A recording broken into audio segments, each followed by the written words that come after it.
Pourquoi avez-vous choisi de venir en aide aux jeunes en difficulté? Parce que j'avais fait le tour de la question en entreprise, que j'estimais pouvoir apporter quelque chose et que ça a été un choix de venir à l'EDC. Quelle qualité faut-il pour exercer ce métier? De la patience, de l'envie, de l'engagement et la réactivité. Comment accompagnez-vous les stagiaires? À ma façon, un mélange d'écoute et parfois un peu plus, on va dire, speed, en les bousculant un petit peu, en les sortant un petit peu de leurs habitudes. Mais c'est aussi beaucoup d'écoute, d'empathie. Combien de stagiaires suivez-vous actuellement? Alors, si c'est personnellement, en tout cas, des référents, puisque nous on appelle ça des stagiaires référents, je dois en avoir 4 ou 5, mais il y a une cinquantaine de jeunes à l'EDC Grand Lille, sur le site de Lille actuellement. Comment vous faites pour que les entreprises collaborent avec vous?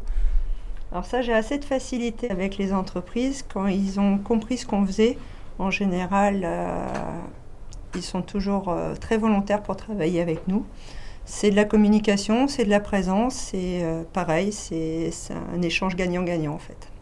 Comment mettez-vous en relation avec des entreprises, des stagiaires qui n'ont pas de projet professionnel? Les entreprises, nous ici, sont déjà présentes dès le début du parcours d'un jeune à l'école, puisque les entretiens dits de motivation pour intégrer l'école se fait déjà en présence d'une entreprise. Le marché de l'emploi, c'est beaucoup d'opportunités. On a beau dire qu'il n'y a pas de boulot, il y en a énormément, mais il faut trouver la personne qui va correspondre à l'offre et en fait, la personne doit aussi parfois s'adapter au marché du travail. Moi, l'avantage, c'est que j'ai une visibilité complète de ce qui existe, aussi bien en offre de formation, en offre d'emploi.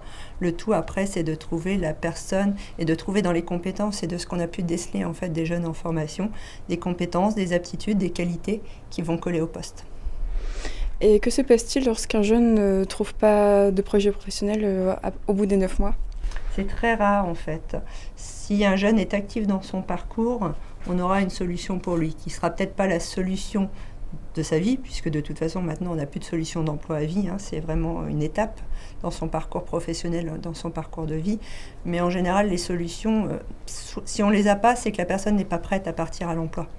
C'est pas parce que l'emploi n'existe pas, c'est qu'il faut peut-être encore un petit temps. Est-ce que vous avez quelque chose à ajouter?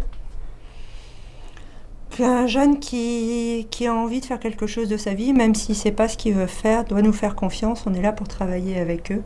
On est là pour les aider, donc il a toute sa place à l'EDC.